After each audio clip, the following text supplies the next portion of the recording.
Hello प्यारे बच्चों, कैसे हैं आप लोग। मैं हूं राजेश खन्ना और आप लोग के लिए लेकर आया हूं एसएससी मैथ टेस्ट। तो देखिए आज के मैथ टेस्ट का पहला क्वेश्चन क्या कहता है। और शुरू करने से पहले आपको बता दूं, जो हमारे प्यारे बच्चे जो अभी तक हमारे चैनल को सब्सक्राइब ना किए हैं वो सबसे पहले सब्सक्राइब कर लें, ताकि इस चैनल पे डाले गए हर इंफॉर्मेशन सबसे पहले आप तक पहुंचे। ठीक है, उसके बाद लाइक शेयर कमेंट करना ना भूलेंगे। तो चलिए आज का सेट का पहला क्वेश्चन देखता हूं क्या कहता है। बोला ए किसी काम का 1/3 भाग 5 दिन में करता है और बी उसी काम का 2/3 भाग 10 दिन में कर सकता है, तो दोनों मिलके कितने दिन में करेगा। बहुत ही झकास है।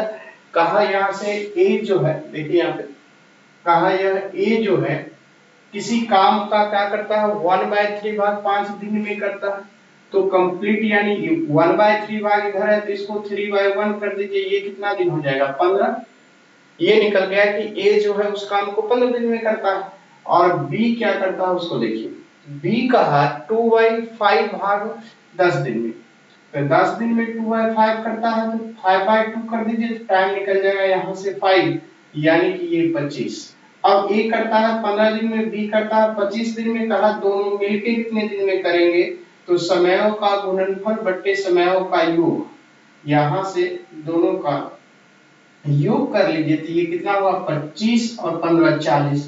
5 से काटेंगे 3, 5 से यह 8, 25 दिया 75, 75/8। 8 से 9 8 72 आपका हो जाएगा, 3 75 और ये 8 हो जाएगा। और इतना ही समय लगेगा उसको, इतना ही दिन लगेगा और ये आपका आंसर हो जाएगा। तो ऑप्शन नंबर कितना हुआ आपका, थोड़ा सा मैं इसको सीधा कर लूं। यहाँ से देखिए कितनी खूबसूरत सा है वो, देखिए आपका झकास बन गया, ये निकल के आ गया आंसर, देखिए कितनी खूबसूरत सा है। तो आपको कुछ नहीं है कि ए बोला 1/3 पार्ट को करता है, 1/3 5 दिन में करता है, तो कंप्लीट कितने दिन में करेगा, तो 3 उधर चला जाएगा तो 3/1 हो जाएगा। इस तरह से उलट के ए बी का मान निकाला और दोनों को गुना बट्टे दोनों को जोड़ करके आंसर, कुछ नहीं करना है। तो चलिए अगला क्वेश्चन क्या कहता है देखता हूं। अगला क्वेश्चन आपके स्क्रीन पे नेक्स्ट क्वेश्चन ये रहा। देखिए नेक्स्ट क्वेश्चन जो है वो बहुत ही खूबसूरत सा है। देखेंगे हम लोग नेक्स्ट क्वेश्चन, कहा आपसे कि एक लंब पिरामिड के तल का क्षेत्रफल दिया हुआ है, राइट। तो लंब पिरामिड का तल का क्षेत्रफल और उसकी ऊंचाई आपको मालूम है। तो बोला पिरामिड का आयतन क्या होगा, ऊंचाई 10 यूनिट है। तो पिरामिड का जो वॉल्यूम होता है, यहां से लिखेंगे वॉल्यूम ऑफ पिरामिड, राइट। ये जो पिरामिड का जो वॉल्यूम होता है वो होता है आपका क्या होता है, सीखेंगे यहां से 1/3 एरिया ऑफ बेस और इनटू हाइट, ये आपकी हाइट होती है, राइट। तो यहां से 1/3 एरिया ऑफ बेस क्या हो गया आपका, दिया हुआ है कि तल का क्षेत्रफल, वही तल बेस हो गया तो 57 इनटू आपका 10, 3 से ये कट जाएगा 19 टाइम्स में, तो इक्वल टू आपका क्या हो जाएगा 190 क्यूबिक यूनिट आ जाएगा, घन यूनिट आपका आंसर हो जाएगा 190। तो ये आपका आंसर हो गया क्यूबिक यूनिट, यानी option number A is the right answer. तो आपने इसमें क्या देखा कि इसका वॉल्यूम आपको याद हो, इस तरीके से इसको मैं बक्से में बंद कर देता हूं कि पिरामिड का आयतन क्या हो जाएगा 1/3 गुने आधार का क्षेत्रफल गुने ऊंचाई, 1/3 गुने आधार का क्षेत्रफल गुने ऊंचाई, 1/3 into area of base into height, इस तरीके से लिखेंगे और ये पिरामिड का वॉल्यूम निकल के आ जाएगा। तो चलिए हम लोग चलते हैं नेक्स्ट क्वेश्चन की ओर। नेक्स्ट क्या कहता है उसको देखिए, बहुत ही खूबसूरत सा क्वेश्चन नंबर नेक्स्ट ये आ गया आपके स्क्रीन पर। कहा किसी पंखे का अंकित मूल्य 1200 रुपये, कोई पंखा है जिसका अंकित मूल्य जो है वो 1200 रुपया है। देखिए तो अंकित मूल्य 1200 है, उस पर 5% की छूट देता है, तो पंखे का विक्रय मूल्य क्या होगा। देखिए यहाँ से 1200 रुपया जो है, 1200 रुपया जो अंकित मूल्य है, कहा 5% छूट, तो 5% ये तो डिस्काउंट हो गया, तो 5% डिस्काउंट कितना हो जाएगा, एक जीरो हटाएंगे तो 120, ये 10% का मान आधा कर देंगे तो ये 10% का मान, तो 120 का आधा कितना हो जाएगा यहाँ से 5%, तो ये ऐसे भी कर सकते हैं, 120 हो गया, 10% का मान आधा कर देंगे तो 60 रुपया हो जाएगा आपका 5% का मान। देखिए दूसरे तरीका से प्रतिशत से डबल जीरो हटा लीजिए, 12 पंचे 60, यानी कितना होगा 1200 रुपये का 5% डिस्काउंट यानी 5% का मतलब 60 रुपया हो गया। प्रतिशत में 5% डिस्काउंट किया और रुपया में 60 रुपया डिस्काउंट किया। तो बोला कि पंखे का बिक्री मूल्य क्या, तो अब डिस्काउंट 60 रुपया दे दिया तो घटा दीजिए, 1200 में से 60 चला जाएगा, 1100 कितना बचेगा 46। तो 1140 रुपया जो होगा डिस्काउंट के बाद जो मूल्य होता है उसी मूल्य को विक्रय मूल्य बोलते हैं। तो 1140 रुपया, option number C is the right answer. देखिए कितनी खूबसूरत सा था, मैंने आपको बता दिया। तो इस तरह से 1140 रुपया आपका राइट आंसर हो गया। अब चले आएंगे नेक्स्ट में। नेक्स्ट में क्या कहता है उसको देखेंगे, बहुत ही खूबसूरत सा है क्वेश्चन नंबर नेक्स्ट। कहा यदि चार की 35% आय बी की 25% आय के बराबर हो। बहुत ही खूबसूरत सा, देखिए सवाल कहता क्या, उसको हम लोग खूबसूरत सा अंदाज में सीखेंगे। कहा ए जो है वह 4 की 35% भाग बी के 25% भाग के बराबर हो, तो ए और बी का अनुपात क्या हो जाएगा। तो प्यारे बच्चों हम क्या करेंगे, ए और बी यहां पर लिख देंगे, ठीक है ऐसे। और बोला क्या ए का 35, बोला ए का 35, तो ए में जितना गुना हो बी के नीचे लिख दीजिए। तो ए का 35 तो बी के नीचे लिख दिया परसेंट 35%, राइट। अब कहा बराबर किसके, बी के 25% के, बी के 25% के, बी के 25, तो बी में 25 से गुना ए के नीचे लिख दीजिए 25%। अब यहां से 5% से कैंसिल कर दीजिए, ये 5 बार में कैंसिल हो जाएगा और ये 7 बार में, तो रेशियो क्या निकला 5:7। अगर यही पूछा कि 5:7 तो ये आपका सुनहरा सा आंसर। बस कुछ नहीं करना है। अगर इस तरह का प्रश्न हो तो ए के जो गुना में हो बी के नीचे, बी के गुना में हो ए के नीचे लिखिए, और जो आपका कट के आंसर आएगा वही आपका राइट आंसर आ जाएगा। बहुत ही खूबसूरत सा 5:7। अब प्यारा सा क्वेश्चन। अब हम लोग चलेंगे नेक्स्ट पे। देखिए नेक्स्ट खूबसूरत सा क्या कहता है उसको हम लोग देखेंगे। क्वेश्चन नंबर नेक्स्ट ये रहा। कहा का ए और बी किसी कारोबार में जो है शामिल है।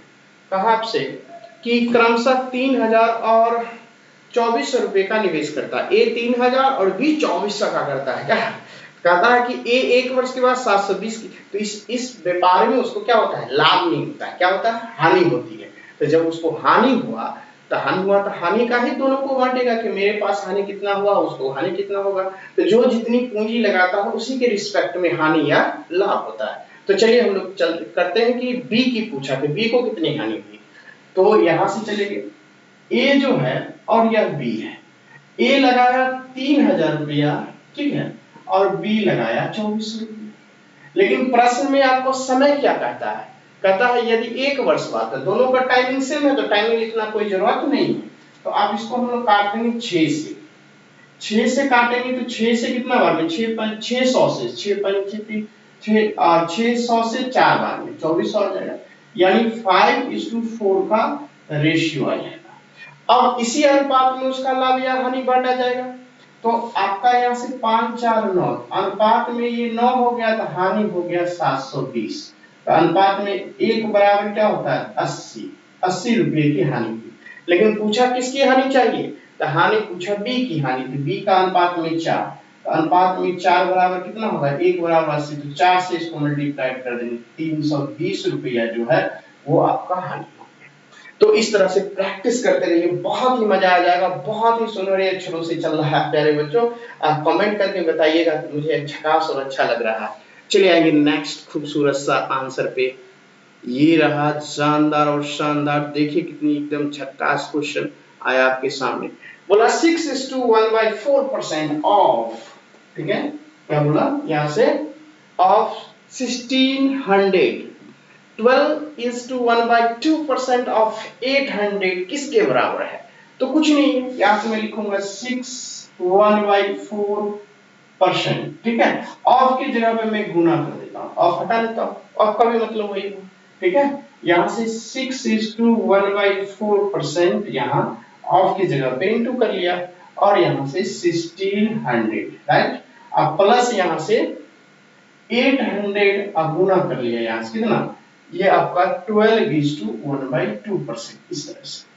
देखिए आपको बताता हूँ, ये जो आपको होता है ना 6:1 यहाँ से 6:1/4% का वैल्यू होता है फ्रैक्शन में 1/16। परसेंटेज में 6:1/4 को फ्रैक्शन में लिखेंगे तो 1/16 आता है, और 12:1/2% को फ्रैक्शन में करेंगे तो ये आता है कितना 1/8 आता है।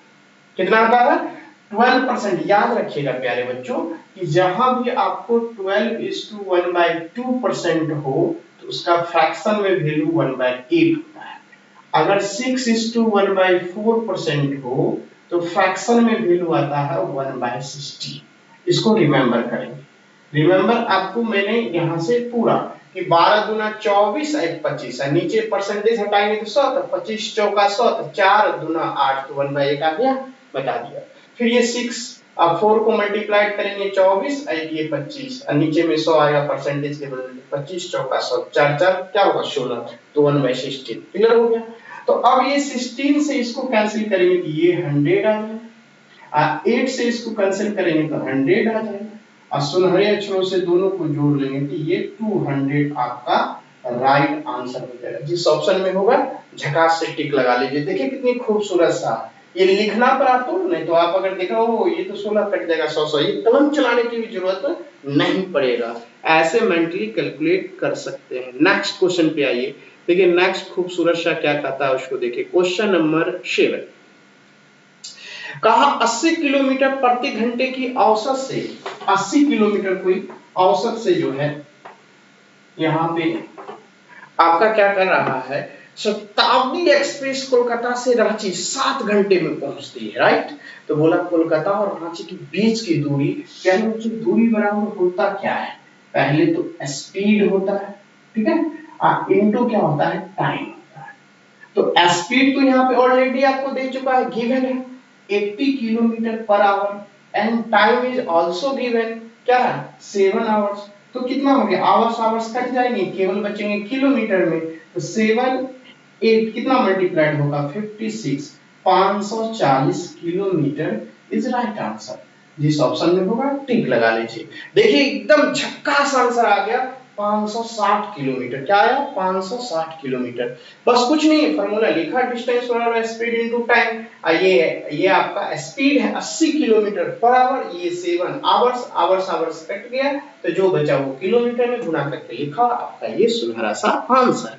अब चले आएंगे नेक्स्ट। देखिए नेक्स्ट क्या कहता है, ये भी बहुत ही झक्कास है। क्वेश्चन नंबर नेक्स्ट देखेंगे यहां से। कहा AQ माइनस BQ 56 है, बहुत ही अच्छा। देखिए यहां से कहा आपसे कि AQ BQ 56 है, यहां से राइट डाउन करेंगे ओ AQ माइनस BQ कितना हो गया 56, ठीक है। और एक और दिया हुआ है आपका, क्या दिया हुआ है, यहां से दिया हुआ है A minus B equal to 2। ये दो इक्वेशन दिए हुए, क्या है दो इक्वेशन आपके दिए हुए हैं। जब दो इक्वेशन दिए हुए हैं तो देखिए सेटिस्फाइड कैसे होगा। अगर 56 करना BQ तक जाएगा, सेटिस्फाइड कैसे होगा। अगर मैं यहां से करूं कि A की जगह पर देखिए A की जगह पर 4 रख लूं और B की जगह पे 2 रख लूं, तो 4 में से 2 गया तो 2 तो सेटिस्फाइड हो गया। ये जो 4 2 मैंने हीट एंड ट्रायल से माना, क्या ये सही है, तो इसमें पुट करके देखेंगे। तो 4 का क्यू होगा यहाँ से कितना होगा 64, और ये 2 का क्यू होगा कितना होगा 8, और दोनों को घटा देंगे तो देखिए आता है, तो 14 में से 8 जाएगा 6, और ये यहाँ चला गया तो 5। इसका मतलब हमने जो माना वो बिल्कुल सही है। तो आपसे प्रश्न में क्या किया, a square plus b square का वैल्यू क्या होगा, तो a का मान आपका 4 है, तो 4 का स्क्वायर 16, b का वैल्यू 2 है, तो b का वैल्यू 2 का स्क्वायर 4। तो इस तरह से राइट आंसर 20 हो जाएगा, और इस तरह से झक्कास आंसर आ गया। तो देखिए कितनी खूबसूरत सा आंसर आपका निकल के आ गया 20। जिस ऑप्शन में होगा टिक लगा लीजिए, option number B is the right answer. अब चले आएंगे नेक्स्ट। देखिए नेक्स्ट क्या कहता है उसको देखेंगे। क्वेश्चन नंबर नेक्स्ट ये रहा क्वेश्चन नंबर 9 जो आपके स्क्रीन पे दिखा है, ये भी आपका अलजेब्रा का है।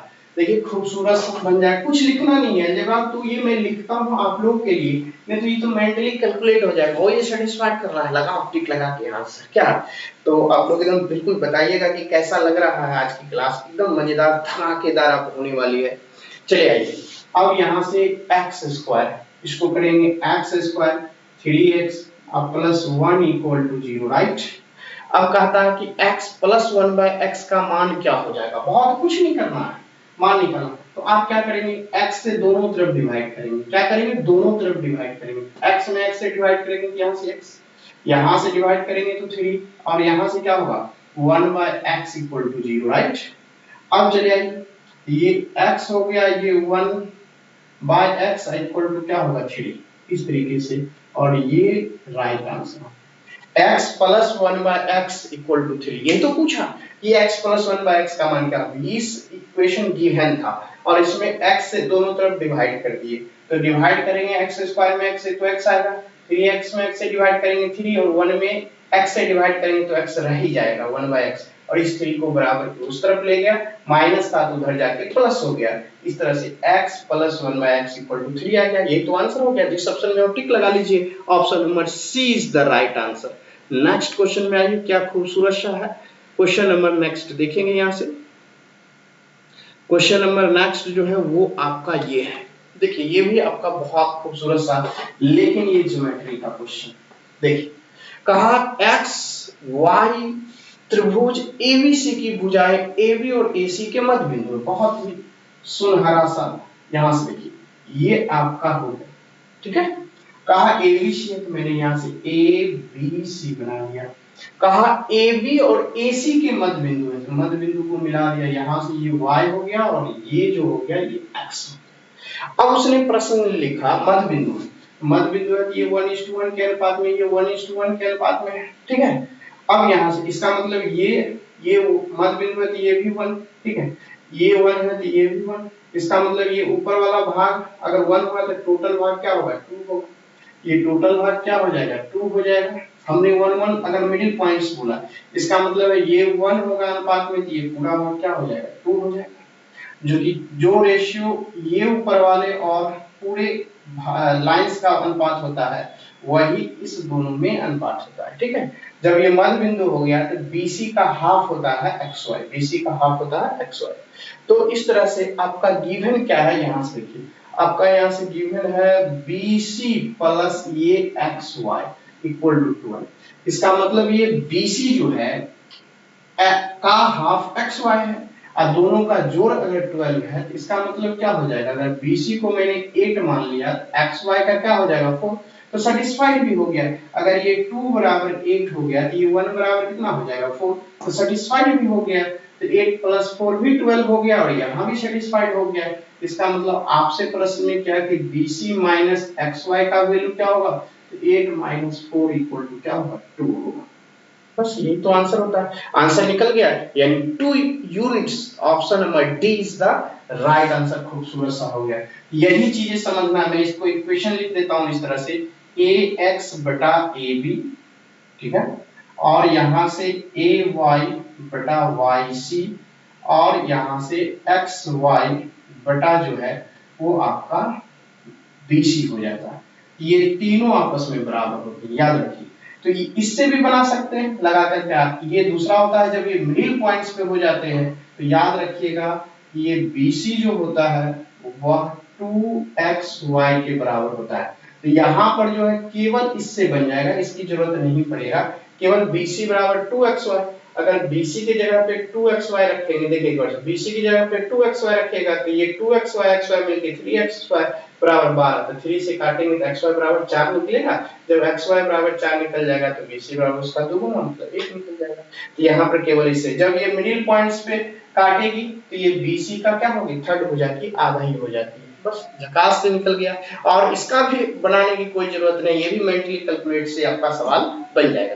तो चलिए हम लोग नेक्स्ट क्वेश्चन की ओर चलते हैं। नेक्स्ट क्वेश्चन क्या कहता है, देखिए बहुत ही झकास क्वेश्चन आपके स्क्रीन पे आ गया, क्वेश्चन नंबर 11।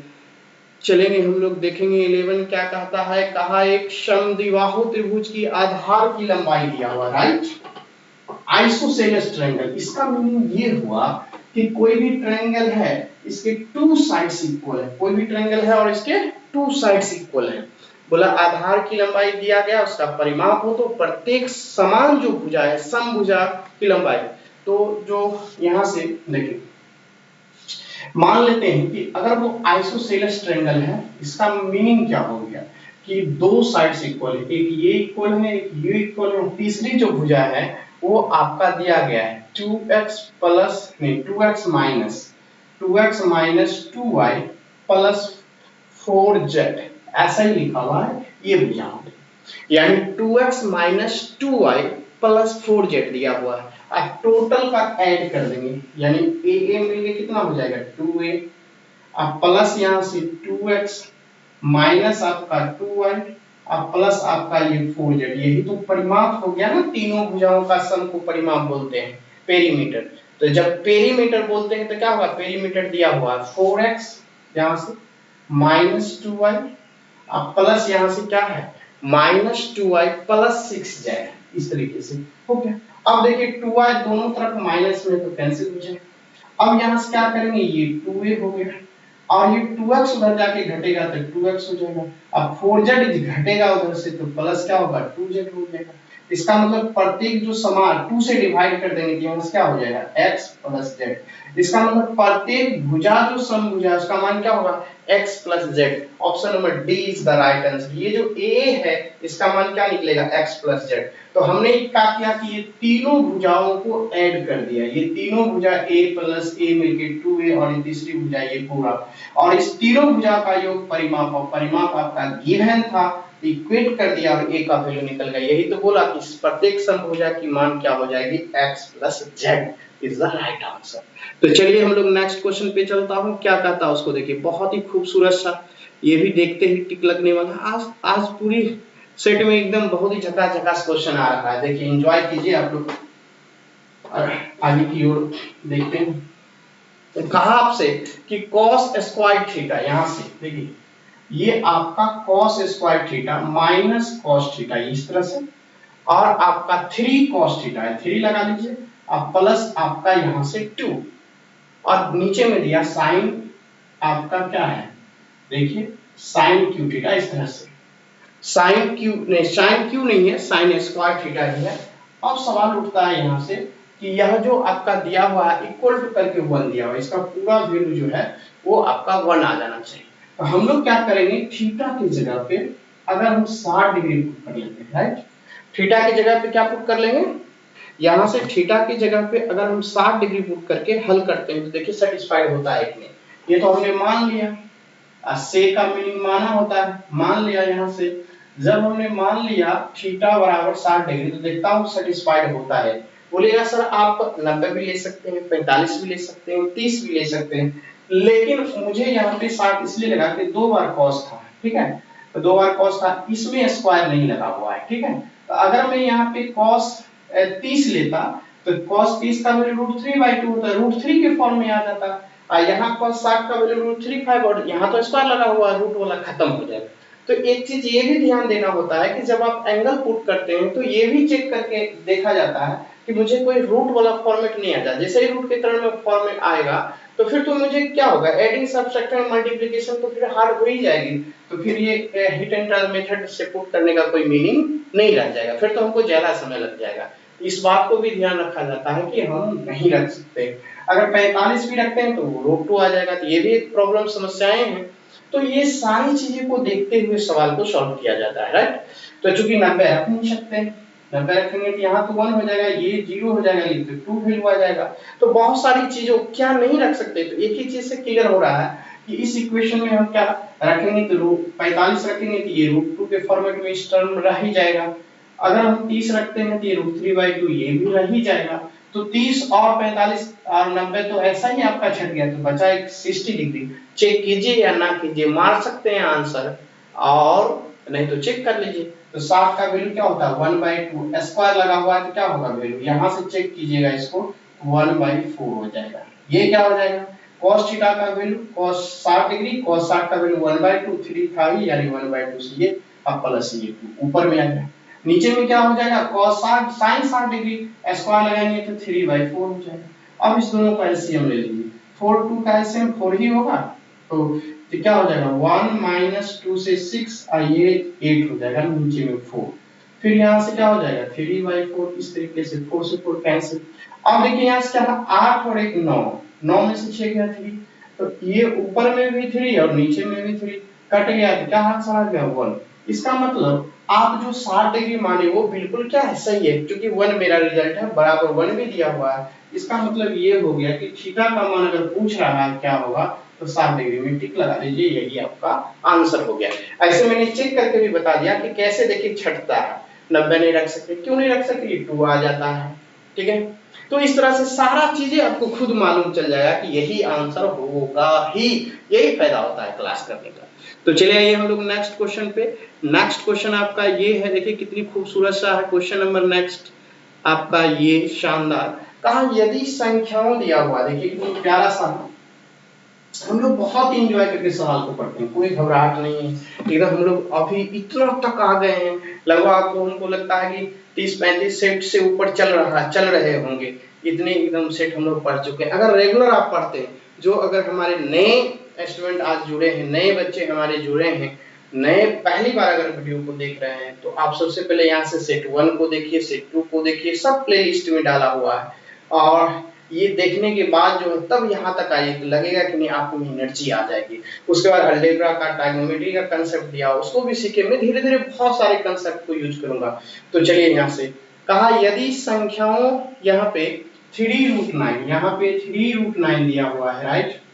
उसके बाद लिखा हुआ है 4th√20 ऐसे, अब फिर लिखा हुआ है कि 6th रूट यहाँ पे 25, और आपसे बोला क्या आरोही। आरोही का मतलब क्या होता है, इंक्रीजिंग ऑर्डर में, मैंने छोटा फिर बड़ा बड़ा बड़ा बड़ा, इस तरह से इंक्रीजिंग ऑर्डर में होता है।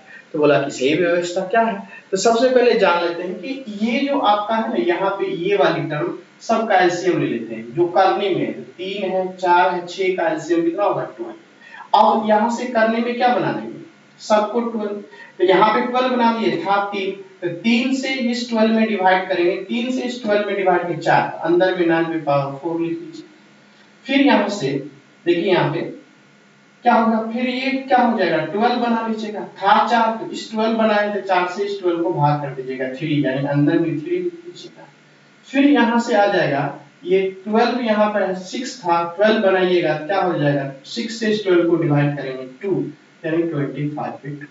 अब देखिए 9 को 4 बार मल्टीप्लाई करना है, 9 को 4 बार मल्टीप्लाई करना है, तो 9 को जब 4 बार मल्टीप्लाई करेंगे तो कितना हो जाएगा, 9 को जब 4 बार मल्टीप्लाई करेंगे तो ये आपका कितना हो जाएगा, ये आपका 9 को 4 बार, यानी कि 9 9 81 का स्क्वायर हो जाएगा। तो कितना हो जाएगा, 9 9 81 का स्क्वायर हो गया, 1 का स्क्वायर 8 एकम 8, 8 दूना 16, ठीक है।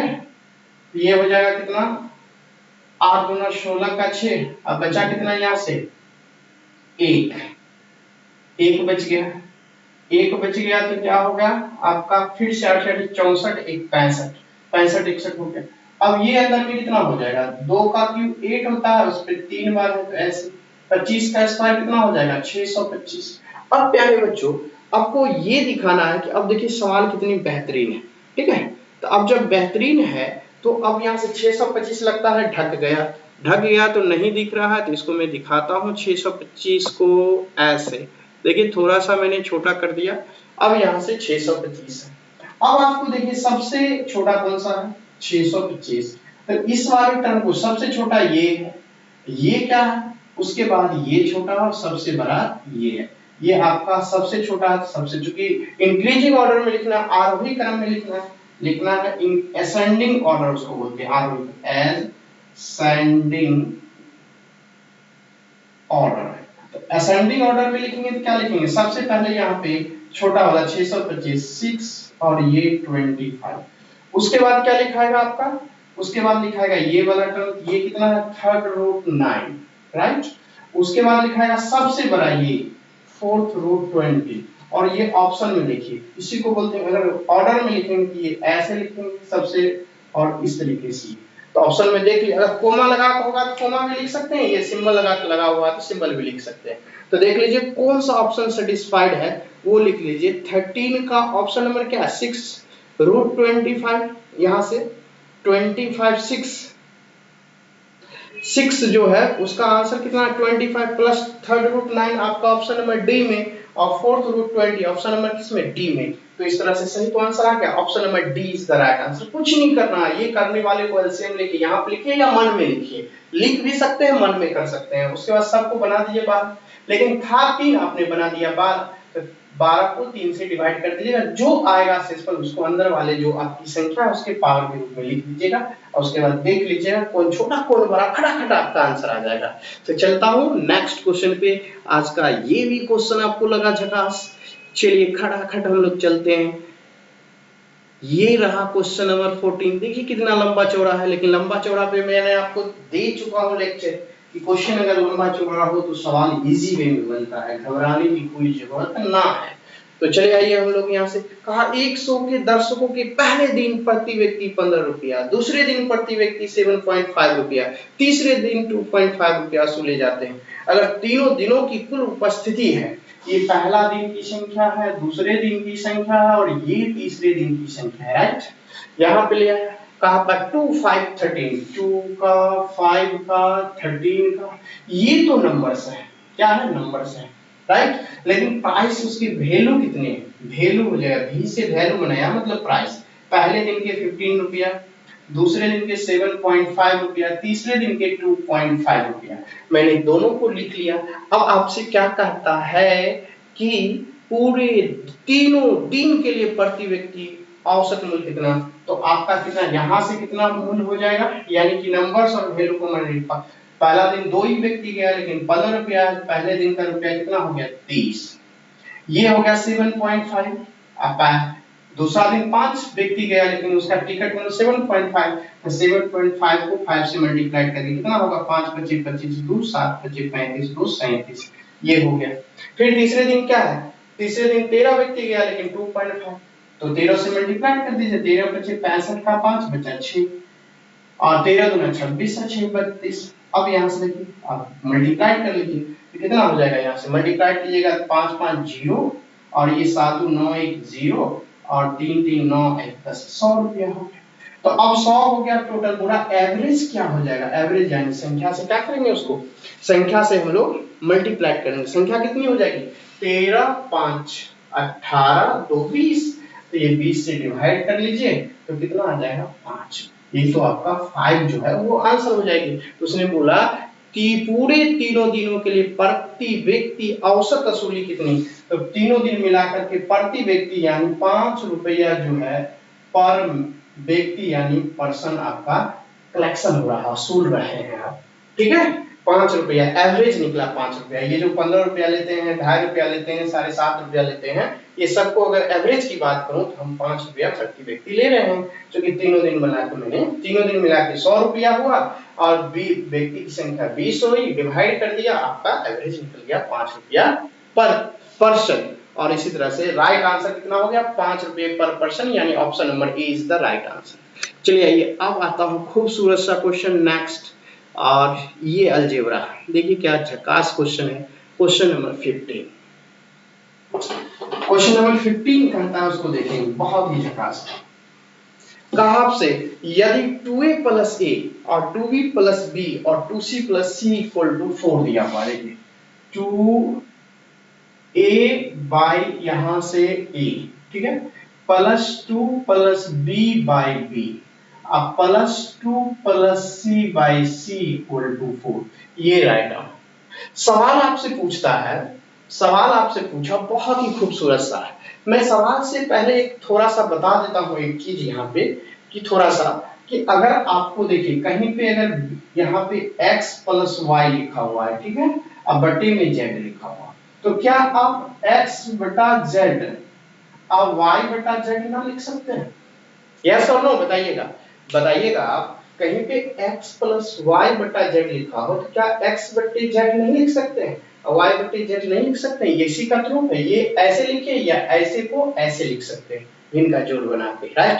तो उसी तरह से यहाँ भी तो भिन्न का जोड़ बना के लिखा हुआ है, तो क्या होगा, इसको 2/a करेंगे, ये 2/a हो जाएगा, अब प्लस यहाँ से क्या होगा, a/a करेंगे तो 1 हो जाएगा, ये 2 क्या हो जाएगा, b हो जाएगा, प्लस ये b/b करेंगे 1 हो जाएगा, फिर यहाँ से 2/c हो जाएगा, ये क्या हो जाएगा, c/c 1 इक्वल टू 4। अब देखिए 2 कॉमन कर लेंगे, सब में से कॉमन कर लेंगे और नीचे में एलसीएम तीनों का क्या होगा, a का, b का, c का, abc होगा, यहाँ पे क्या हो जाएगा, b प्लस, यहाँ पे c प्लस a, यहाँ पे क्या होगा, a प्लस b, ये हो गया, और एक एक 2 एक यहाँ से 3, यानी 4 में से 3 काट जाएगा। अगले स्टेप में क्या होगा, bc plus ca plus ab, अब बाय यहाँ से abc इक्वल टू, ये 2 जाके, ये तो 4 में से 3 गया 1, अब ये जाके 2 गुना में उधर जाके भाग में हो जाएगा, तो आंसर हो गया 1 2, तीसरा स्टेप में आंसर। कहीं से कोई दिक्कत, अगर दिक्कत हो प्यारे बच्चों तो बताइएगा। अलजेब्रा जो होता है बिल्कुल झकास कंसेप्टों के साथ बनता है, कहीं से कोई घबराहट की जरूरत नहीं है। देखिए मैंने प्यारा सा कंसेप्ट 2 से 3 वर्ड लिखा और सवाल बन गया है। इसको आप चाहते तो मेंटली कैलकुलेट भी कर सकते थे, लेकिन उसके लिए आपको बहुत ही एकाग्रता अपनानी पड़ेगी, जितनी एकाग्रता से रहेंगे उतनी ही सवाल आपका बेहतरीन बनेगा। तो चलिए नेक्स्ट क्वेश्चन पे आता हूं। आज का क्वेश्चन खूबसूरत सा नेक्स्ट क्या कहता है उसको देखता हूं। क्वेश्चन नंबर नेक्स्ट ये रहा आपके स्क्रीन पे, खूबसूरत सा कहा x plus y plus z equal to 1 दिया हुआ है। बहुत ही अच्छी क्वेश्चन, ये तो आपको गिवन है, क्या गिवन है, x plus y plus z equal to 1 है, और 1/x plus 1/y plus 1/z equal to 1 दिया हुआ है, x into y into z equal to -1 दिया हुआ है, x cube y cube z cube का वैल्यू क्या होगा। मैं यहाँ पे लिखता हूँ, देखिएगा ये x cube plus Y cube अब प्लस यहाँ से जेड क्यूब अब -3xyz, राइट।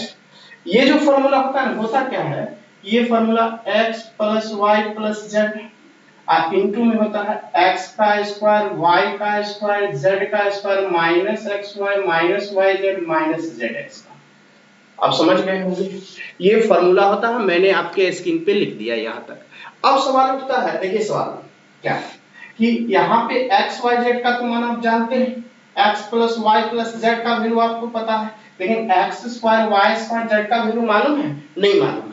तो अगले स्टेप में क्या लिखेंगे, एक बार और x plus y plus z जो है ये ऐसे लिखेंगे, ठीक है, और इसके लिए जो वैल्यू लिखेंगे हम लोग यहाँ से, ये x plus y plus z का वैल्यू होगा x plus y plus z का होल स्क्वायर माइनस, क्योंकि 2xy तो उसमें जो आएगा 2xy 2yz 2zx वो क्या होगा, घट जाएगा। यहाँ पे माइनस में लिखा हो, इसको मैंने क्या कर देता हूँ, 3 कर देता हूँ, 3 common xy plus yz plus ये zx हो जाएगा, और यही आपका फॉर्मूला बन गया।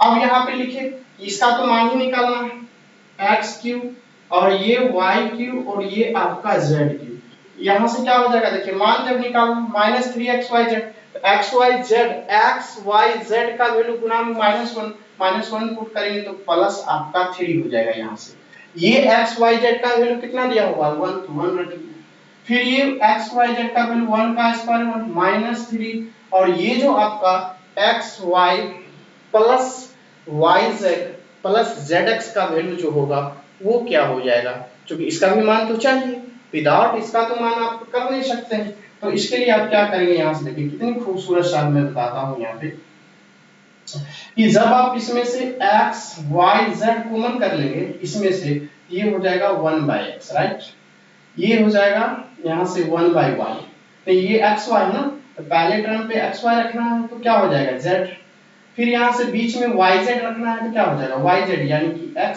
प्लस यहाँ से ये y हो जाएगा। अब आंसर देखिए खटाक से आ जाएगा। अब यहाँ से x क्यूब प्लस ये y क्यूब प्लस ये z क्यूब, ठीक है, ये 1 खत्म। यहाँ से देखिए क्या आपका होगा, ये 1 तो रहा, ये xyz का वैल्यू -1 है तो +3 हो जाएगा, राइट, और 1/x 1/y 1/z का वैल्यू 1 है, यहाँ से 1 हो जाएगा, ठीक है, और ये वाला जो 3 है इधर आके 3 हो जाएगा। तो आपका आंसर कितना हो जाएगा, 3 गुना 1 3 या 3 + 1 मिलके 4, तो 4 में से 3 चला जाएगा, ये आंसर कितना आ जाएगा 1। देखिए कितनी खूबसूरत है, केवल आपको फॉर्मूला है, ये फॉर्मूला जानने से मैंने ये लिखा और इससे ये फंडा लिखा, और यहाँ पे देखा कि इसका मान नहीं दिया हुआ है। जब नहीं दिया हुआ तो कोई भी प्रॉब्लम नहीं है बच्चों।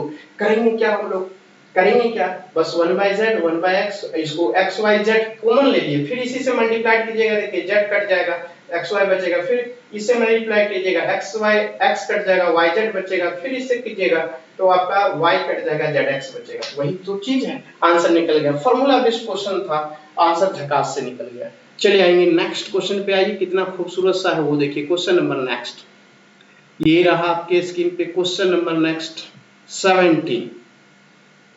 17 में कहता क्या है उसको देखिए, बहुत ही खूबसूरत सा, और हम लोग खटाखट सारे सवाल को क्रिएट कर लेंगे, बहुत ही अच्छा है। कहा सवाल में कि यदि PQR में L और M भुजाएं PQ और PR पे क्रमशः दो बिंदु इस प्रकार हैं कि LM और QR जो है क्या है, PQ में PQ और PR पे क्रमशः दो बिंदु इस प्रकार है कि LM पैरेलल QR है। कोई दिक्कत नहीं है, आप इसको एक फिगर ड्रॉ कर दो ऐसे, इस तरह से, यहां से PQ और ये रहा R। अब सवाल में कहता है PQ और PR पे LM, ये आपका L हो गया और ये आपका M हो गया, राइट। कहा LM जो पैरेलल किसका है, ये वाला QR के, राइट। कहा PL बराबर 2 है, ये PL यहां से लेके यहां तक 2 है।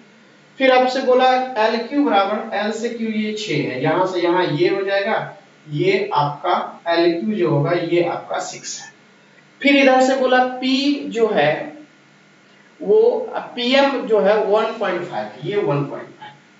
तो आप रूप से बोल, जब भी याद कर लीजिए प्यारे बच्चों कि जब भी ये LM और ये आपका QR दिया हुआ हो और आपसे पूछा MR, मतलब यहां से लेके ये वैल्यू जो है MR बराबर ये पूछा व्हाट, MR बराबर क्या पूछा, नहीं MR इक्वल टू क्या पूछा व्हाट, यानी MR का वैल्यू आपसे पूछा क्या होगा। तो बता देता हूं कि ये जो संबंध इस दोनों में होता है, जो संबंध ऊपर वाले ये जो समांतर होगा, तब जब ये दोनों लाइन समांतर हो जाए, ऐसा बोल दे किसी त्रिभुज में कि समांतर है, तो याद रखिएगा मेरे प्यारे बच्चों, ये वाला ऊपर वाले पार्ट और ये नीचे वाले पार्ट के बीच जो रेशियो में संबंध होता है, ये 2 से 6 का संबंध कैसे रेशियो में संबंध है, 2 का गुना किए 3 से, तो उसी तरह से इसका भी संबंध इधर होता है। ये आपका कितना संबंध होगा, ये 2 3 का गुना है, यहाँ भी 3 का गुना होगा, तो 1.5 को 3 टाइम्स गुना करेंगे तो 4.5, यानी MR का वैल्यू कितना निकल गया, MR इक्वल टू निकल गया आपका कितना 4.5। ये तो आंसर हो गया। देखते ही टिक लगा देने वाला था, इसमें कुछ नहीं करना है। इधर PL और LQ के बीच का जो संबंध होता है वही संबंध PM और MR के बीच होता है। जो PL और LQ के बीच संबंध होता है वही PM और MR के बीच संबंध होता है। ये जो है त्रिगुणा का संबंध है, ये भी क्या होगा, त्रिगुणा का संबंध होगा। ये 1.5 का त्रिगुणा कितना हो जाएगा, 4.5 इज द राइट आंसर आ गया। तो चलिए नेक्स्ट क्वेश्चन पे चलता हूँ। 4.5 is the right answer. Next पे आइए, बहुत ही खूबसूरत सा, और हम लोग इस तरीके से आएंगे। बोला O केंद्र वाली वृत्त की त्रिज्या को लंबाई 5 सेंटीमीटर, पहले तो सर्कल में क्या हुआ उसको ग्रेड कीजिए। चलिए आइए, कहा O केंद्र वाले वृत्त की त्रिज्या की लंबाई 5 सेंटीमीटर, तो एक सर्कल ड्रॉ कर लीजिए इस तरीके से, और इसमें ऐसे कर लीजिए, ये सेंटर O हो गया, रेडियस 5 है। बोला जीवा AB की लंबाई 8 सेंटीमीटर है, एक जीवा बनाया मैंने यहां से यहां तक, और ये B और ये A हो गया, और बोला रेडियस जो है वो 5 सेंटीमीटर, ये 8 सेंटीमीटर, और इस पे अगर लंब खींच देता हूं ऐसा, ये 8 है तो ये 4 हो जाता है, ये 4 चूंकि बाइसेक्ट करते हैं, जब भी सेंटर से जीवा पे कोई लंब खींचते हैं तो लंब जो होता है जीवा को समद्विभाजित करती है, बाइसेक्ट करती है। तो अब बोला जीवा AB की O से दूरी कितना, जीवा AB की अगर मैं इसको D मान लेता हूं तो O से D की दूरी पूछा, और ये अगर रेडियस हो गया कितना 5, तो आप तो जानते हैं 4 यहाँ से 3 4 5 का रिलेशन होता है पाइथागोरस थ्योरम में। ये 4 5 दिया हुआ है तो नहीं दिया हुआ है 3, तो जो पार्ट नहीं मालूम है वो क्या होगा 3, यानी 4D बराबर कितना निकल जाएगा 3। देखते ही टिक लगने वाला था, सवाल सॉल्व करने की जरूरत ही नहीं मेरे प्यारे बच्चों। जब भी सवाल को देखिए और देखिए कि 3 4 5 का रिलेशन होता है पाइथागोरस थ्योरम, यहां पे तो समकोण त्रिभुज बना, तो आपको 2 भुजा की मान मालूम है, 5 और 4 मालूम है, तो कमी किसका है? जिसका कमी वो 3 है, यहाँ पे पुट कर दीजिए और इस तरीके से राइट आंसर आपका मिल गया। OD बराबर कितना? 3 आंसर निकल गया। तो जिस ऑप्शन में होगा 3 उसको टिक लगा लीजिए। देखिए कितनी खूबसूरत सा आंसर निकल गया। यानी कि केंद्र से जीवा की जो दूरी है वो आपका 3 सेंटीमीटर है। Option number B is the right answer. Next question में आ जाएंगे। क्वेश्चन नंबर नेक्स्ट है ये आपके स्क्रीन पर देखिए, बहुत ही खूबसूरत सा क्वेश्चन नंबर नेक्स्ट देखेंगे। क्या अंदाज में क्वेश्चन पूछा आपसे। क्वेश्चन नंबर आपका 19 बोला कुछ ऊंचाई पे टूटे वृक्ष का ऊपरी भाग अपने पास से 10 मीटर की दूरी पर जमीन के साथ 60 डिग्री का कोण बनाती है। मान लीजिए कि ये पूरा वृक्ष है, वृक्ष ही बोला, इस तरीके से वृक्ष है आपका और यहाँ से ये गिर गया। जब गिर गया ये गिरते गिरते गिरते गिरते गिरते गिरते जमीन के साथ जो है ये ऐसे यहाँ पे आ गया, गिर गया यहाँ से, और ये गिरा तो यहाँ से पूरा ये भाग, ये जो भाग है यहाँ से लेके यहाँ पर जब ये जमीन पे आया तो ऐसे गिर गया। इसका मतलब ये जितनी लंबाई होगी वही लंबाई यहाँ होगी, क्योंकि ऊपर वाला भाग ही तो नीचे गिरा है और जमीन के साथ गिरा तो अपने पाद से 10 मीटर की दूरी पर यहाँ उसकी फुट है और यहाँ से यहाँ की दूरी उसने बोला 10 मीटर के बाद जाके वो जमीन से गिरा। ठीक है, आप उसके बाद बोला जमीन के साथ 60 डिग्री का कोण भी बनाती है ऐसे, बस तो हो गया। तब आपसे प्रश्न क्या कि वृक्ष की मूल लंबाई क्या थी, ये पूरी लंबाई क्या थी। तो आपको मैंने बता चुका हूँ पहले ही, आपको किसी भी समकोण के रूप में बता दिया है कि अगर ये 60 डिग्री दिया हुआ हो, इसके बगल में x मालूम हो, ये जो होगा वो 30 डिग्री हो जाएगा समकोण में। तो 30 के बगल वाली जो ये भुजाई होगी ये 60 के बगल वाले का √3 गुना होता है ऐसे, और ये 90 डिग्री ये सामने वाली भुजा होती है 60 के बगल वाले की कोण ये होता है। उसी तरह 60 के बगल वाली क्या है 10, तो इसका दुगुना हो जाएगा 90 के सामने वाला ये, इसका मतलब ये 20 मीटर लंबाई है। ये भी ये दोनों बराबर है, ये भी 20 मीटर गया कहां से यहां से लेके यहां तक। अब बात आती है 60 के बगल वाला मालूम हो तो ये फिगर क्या लिखेगा √30 के बगल वाला, तो इसमें √3 से गुना कर दीजिए तो tan √3 आ गया। अब इस दोनों का जोड़ टोटल वृक्ष की लंबाई क्या हो जाएगी, यहां से लेके टोटल ऊंचाई बराबर वृक्ष की मूल ऊंचाई हो जाएगी 20 + tan √3, यही आंसर। tan अगर कॉमन ले लेते हैं यहाँ से 2 आ जाएगा, यहाँ से √3 आ जाएगा, यही जिस ऑप्शन में होगा आपका आंसर होगा। Option number C is the right answer, tan × 2 + √3। देखिए कितनी खूबसूरत सा आपका आंसर आ गया, कहीं से कोई दिक्कत नहीं, केवल कांसेप्ट आपको मालूम होना चाहिए। कांसेप्ट को लिख दिया किसी भी समकोण के रूप में किस तरह से, जो 60 के बगल वाली भुजा मालूम हो तो √30 के बगल वाली भुजा होता है 60 के बगल वाली भुजा का √3 गुना, और 90 डिग्री के सामने वाली भुजा होती है 60 के बगल वाली भुजा का दुगुना। इस तरीके से राइट आंसर आ गया। चलता हूं नेक्स्ट क्वेश्चन, खूबसूरत सा क्या कहता है उसको देखिए, बहुत ही प्यारा सा क्वेश्चन पे हम लोग पहुंच रहे हैं। क्वेश्चन नंबर यहां से कितना 20।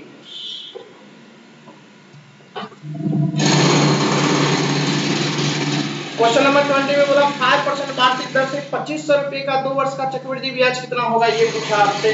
तो चक्रवृद्धि ब्याज कितना होगा ये पूछा, ये निकालना मैंने आप लोगों को सिखा चुका हूँ। यहाँ से बोला कितना परसेंट है, ये 5% है, ये 2500 रुपए है, 25,000 है या 100 है, 25,000 है, और टाइम कितना है 2 वर्ष है, यही तो आपको दिया हुआ है।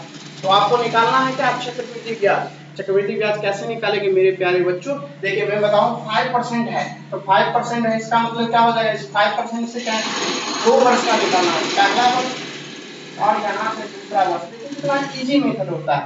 चक्रवृद्धि ब्याज में पूरा केवल परसेंटेज निकालिए, केवल परसेंटेज, तो 25% से 5% इसका कितना हो जाएगा, तो 5% कितना हो जाएगा, परसेंटेज से 2 जोड़, तो बचा 5, 25 × 125 यानी 1250, यानी पहले वर्ष का अगर ब्याज होता वो 1250, हम दूसरे वर्ष का ब्याज टोटल जोड़ के चक्रवृद्धि ब्याज, तो पहले वर्ष 1250, दूसरे वर्ष में आएंगे चक्रवृद्धि ब्याज का नियम होता है, पहले वर्ष पर भी लगेगा और जो ब्याज निकला उस पर भी ब्याज निकले, ब्याज पर भी ब्याज निकलेगा, इसका भी 1250 निकाल। लेकिन अब इसका क्या होगा, आपको 1250 पर 5% लगेगा, तो 5% कितना हो जाएगा, इस पे जो ब्याज निकालेंगे तो 5% कितना हो जाएगा मेरे प्यारे बच्चों, देखिए 5 से गुना कर लीजिए, यहाँ से 0, 5 × 5 = 25, 5 गुना 10, 12 का 2 1, 5 और 1 625 हो जाएगा। अब बोला 2 अंक के बाद दशमलव, ये टोटल को जोड़ लीजिए, यही मेरा CI होता है। और ये जोड़िएगा कितना हो जाएगा, 5 0 इधर आ जाएगा और 2 आ जाएगा, यहाँ 5 5 10 से 16 का 6 और 24 से 2562 रुपया, 62.5 रुपया आंसर आ जाएगा। और इस तरीके से राइट आंसर आ गया, खूबसूरत सा आंसर आ गया। और इसी तरीके से सवाल बनता है। कहीं से कोई कुछ किया, कहीं से मैंने कुछ नहीं किया, केवल 5% इसका निकाला पहले वर्ष का ब्याज। और जब दूसरे वर्ष में जाएंगे तो पहले वर्ष मूलधन पर भी लगेगा और पहले वर्ष के ब्याज पर भी लगेगा। तो 2500 का एक बार 5% निकाले तो निकालने की जरूरत नहीं, केवल लिख दिया। और 1250 पे 5% पूरा मल्टीप्लाई करके लिख दिया, आंसर के पास कहीं कोई दिक्कत नहीं है गुना बात करने की मेरे प्यारे बच्चों, जरूरत ही नहीं है। अब चलिए आइए नेक्स्ट क्वेश्चन, खूबसूरत सा क्या कहता है उसको देखिए। क्वेश्चन नंबर नेक्स्ट, ये भी जानदार शानदार मजेदार नेक्स्ट क्वेश्चन आपके स्क्रीन पे आ गया। देखिए क्वेश्चन नंबर नेक्स्ट हम लोग देखेंगे, बोलेगा यहाँ से cos 17 डिग्री, यहाँ पे पहले तो cos 17 डिग्री, यहाँ पे cos 17 डिग्री और नीचे में आपको क्या दिया, यहाँ पे को दिया cot 73 डिग्री, यहाँ से cot 73 डिग्री और इनटू में क्या दिया आपका cos स्क्वायर 22, यहाँ से cos स्क्वायर 22 राइट। फिर आपको दिया कि प्लस 1 बाय, यहाँ से 1 बाय क्या दिया, यहाँ से cot 70 डिग्री और उसके बाद लिखा sec स्क्वायर 68 हो गया। और इस तरीके से था, मैंने कॉल कर दिया। अब देखिए ये cot 17 से इसको मल्टीप्लाई करूँ, cot 17 से मल्टीप्लाई करूंगा, लेकिन मल्टीप्लाई करने से पहले क्या होगा, कुछ को हम लोग एग्जांपल जान लेते हैं। क्या एग्जांपल होगा, देखिए यहाँ से cot A into cot B, इस दोनों अगर cot A Guna cot B कहीं पर लिखा हुआ हो तो दोनों का गुणनफल अगर 1 कब होता है, जब दोनों के एंगल्स का सम क्या होगा 90 डिग्री, दोनों के एंगल्स का सम क्या होगा 90 डिग्री। जब 90 डिग्री आ गया तो ये 1, इसका मतलब इसको मल्टीप्लाई करूंगा तो cot 17 से जब इसको मल्टीप्लाई करूंगा क्या होगा, cot 17 और cot 73 दोनों मिलके 90 डिग्री एंगल, इस दोनों का 1 हो जाएगा, तो 1 हो गया और इनटू में यहां से cos स्क्वायर 22 डिग्री। अब ये cot 17 से जब इसको मल्टीप्लाई करूंगा तो ये ऊपर नहीं नीचे तो कट जाएगा, बचेगा 1 बटे sec स्क्वायर 68, जब उसको ऊपर ले जाऊंगा क्या होगा cos स्क्वायर 68। ठीक है, ऐसे एक फार्मूला और यहां से जान लीजिए, दूसरा फार्मूला कि जब भी cos square a plus cos square b हो, इसका वैल्यू 1 होता है जब दोनों के एंगल्स 90 डिग्री, जब दोनों के एंगल्स क्या हो, जब दो cos स्क्वायर में जोड़ के सिंबल्स के साथ जुड़ा हुआ हो और दोनों के एंगल्स का सम 90 हो तो उसका भी वैल्यू 1। ये जुड़ा हुआ है, दोनों के एंगल्स क्या हो 90 डिग्री, इसका भी वैल्यू क्या हो जाएगा मेरे प्यारे, इतना मैंने कुछ किया, केवल आपको सेटिंग करके बता दिया। ये तो देखिए कितनी झकास है, ये 1 आंसर आ गया। तो चलिए आज खूबसूरत सा हम लोगों ने पढ़ा, कितनी बेहतरीन पढ़ा। और आज का नेक्स्ट क्वेश्चन आपके स्क्रीन पे इस तरह से आया, देखिए क्या झकास करता है, एकदम झकास झकास झकास और बहुत ही अच्छे कंसेप्ट के साथ, खास कंसेप्ट के साथ।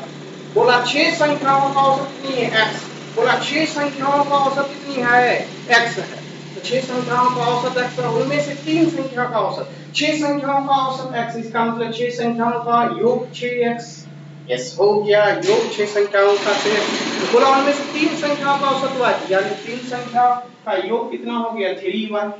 ठीक है, तो आपसे बोला यदि शेष 3 का औसत z, तो निम्न में से कौन सा शेष 3 का, तो शेष 3 का बोला कितना, शेष 3 का औसत क्या हो जाएगा, z दिया हुआ योग 3z। अब ये दोनों को जोड़ देंगे क्या हो जाएगा 3y प्लस 3z बराबर 8।